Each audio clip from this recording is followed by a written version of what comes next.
basis and just lose. They have a night like, besides Harden last night, it seemed like almost everyone in the NBA said, we're going to take the night off. Golden State took the night off. Cleveland took the night off. So just the night off. The rest of Houston took the night off, too. It was just Harden that actually absolutely. Wow.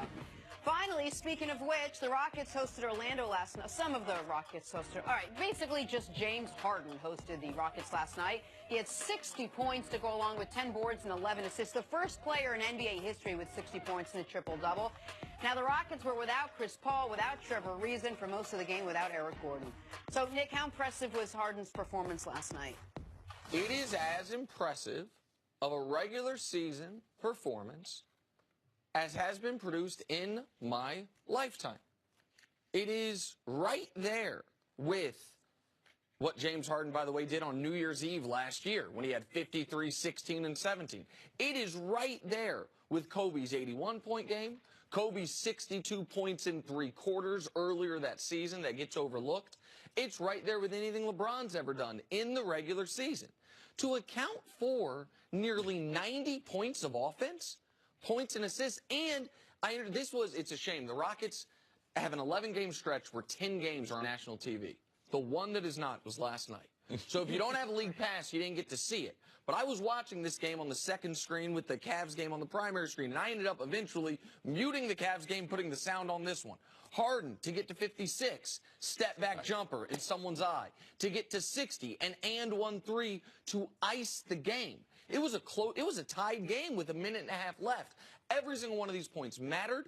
I think he locked up the MVP last night, but that's more long-term. It was as impressive of a regular season performance as I've ever seen in the NBA. Yeah, and I think sometimes when we see a stat line like that, because we've only seen in the last several years, you mentioned Russell Westbrook, and Harden have had stat lines.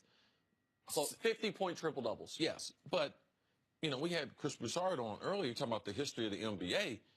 Anytime you talk about the first time someone did something, and that's what he was able to accomplish last night. It's a special night. But it also, and I got to bring LeBron into this because I wish LeBron had a little more of this. Like, they had half a squad last night. And he just went on full out assault, like, I'm just getting ready to get buckets, carry the whole team on my back. And, I wish LeBron would have done that. Like, Kevin Love was hurt. He know IT's coming back. But he's such an unselfish player that, to me, I just wish sometime he was just more selfish and just take over the game the way Harden did. That's the only way that they can win the game. So it was pretty special a night. Not only the points, but the rebound assist combination of getting the triple-double. We talked about Wilt. We talked about Oscar Robertson. They played in an era where numbers approached this, but even neither one of them were able to get that type of stat line. Listen, and Harden this year, the whole league has 8 50-point games. 50-point games. He's got 4 of them.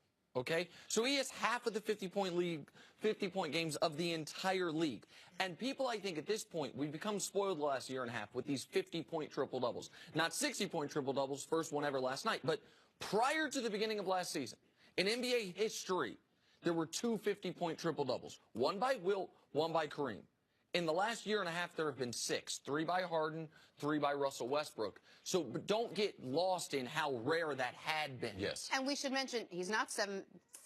He's not the best shooter in the league. He's not the strongest. He's not the most muscular. He's not any of those things. He's just a really good, smart basketball player. Yeah, very skilled. Can dribble, can shoot from anywhere on the court, intermediate game. And that's very Can finish impressive. at the rim. Yeah. Free throw shooting, too. Amazing. Him and Steph Curry, Durant, that's what puts them in rare air because if you do foul him, last night he went to the free throw line 18 times. And he's better at drawing fouls than any non-center I've ever seen. Yes. Like, he's so Chris Broussard used the word crafty. Yeah. Crafty is a perfect word for him.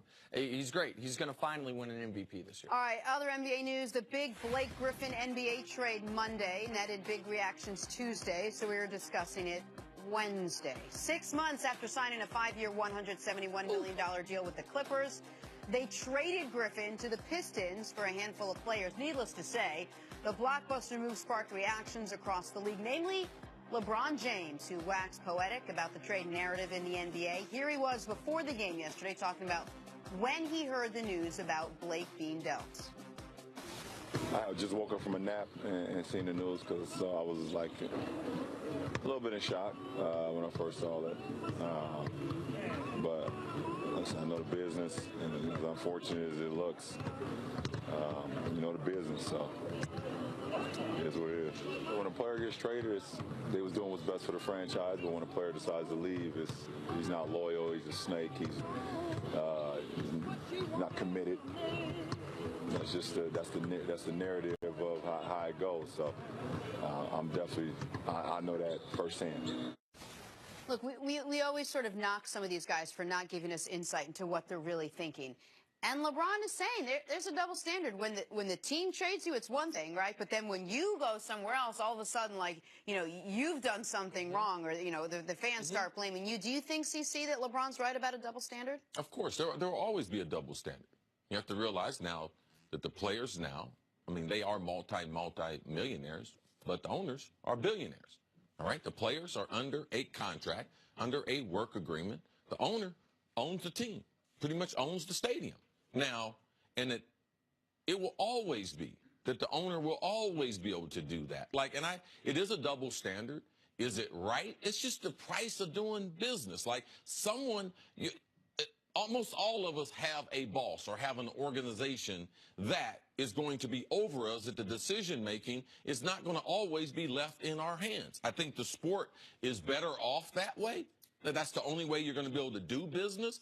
And no, but the players got a great end of the deal, too, especially with the guaranteed contracts and everything that they have in the NBA, the labor piece that they have, the current TV deals that they have, the increase in the salary cap over the last 5 years. Like, it's a good trade-off, but it's nice that LeBron was able to set square and just be like, yes, this is reality. And when I saw it, I'm not so callous that it doesn't affect me. And I remember when I left here, compared to Blake, him being set up there in L.A. and now them shipping them off to Detroit. Yes, there will always be a double standard. I think the big issue I have is not with the double standard between the power the owners have and the powers the players have, because you're right. That's in almost every industry, walk of life.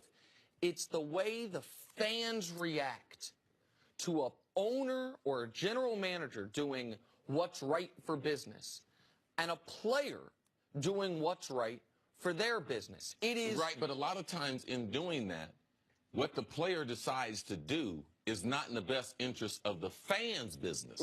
Okay, of the team as a whole, which is what the fans' business. The fan is the fan of the team and of the logo and partially of the player. We saw that with LeBron. We thought they were LeBron fans. No, they were Cavs fans. So I think, not to make an excuse. No, I think the psychology is correct. I also think for some reason fans never want. Not many people grow up saying, you know what, one day I'm going to own a team.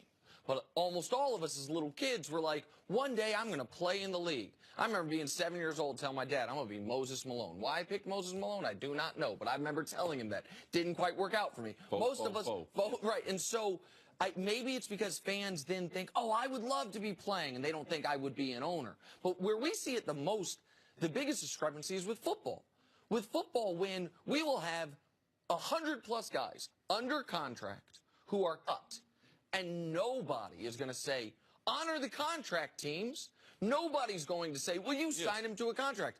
But if we have one player hold out from camp the way Dwayne Brown did while under contract, what will the fans say? Honor your contract. It's why it takes an enormous breach for me to feel like a player's gone too far. It takes, when we heard Kyrie threaten to have surgery, it didn't seem like he needed. That's basically, there was finally you have found something where I'm going to be like, wow, that's maybe exerting too much leverage. But a player demanding a trade, a player saying I want to sit out, like the teams do this to players all the time, and they do it knowing the fans in general will back up the teams. Probably because you said they're fans of the team first and players second, maybe most notably in the NFL, but in the NBA as well. Yeah, it will never be a fair system when you look at the power that the owners have. And ultimately, I'm going to respect the owner doing what was best for the team. That is the price of being a professional coach. That is the price that you're going to compromise to being a professional player. But let me tell you something.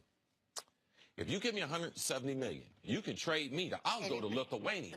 Okay? I'll go over there and play with the ball boys. You give me that over 5 years, you guarantee the whole thing. You can trade me, flip me, do whatever you want. Just make sure my money is delivered on time. So, the players got a great deal. But just one last note, if Blake Griffin this summer had taken $170 million from Detroit, if he had signed with them, Clipper fans would be mad at him. But Clipper fans are not mad right now with the team for trading him. I think that's LeBron's point. Because he's going to get the money no matter what.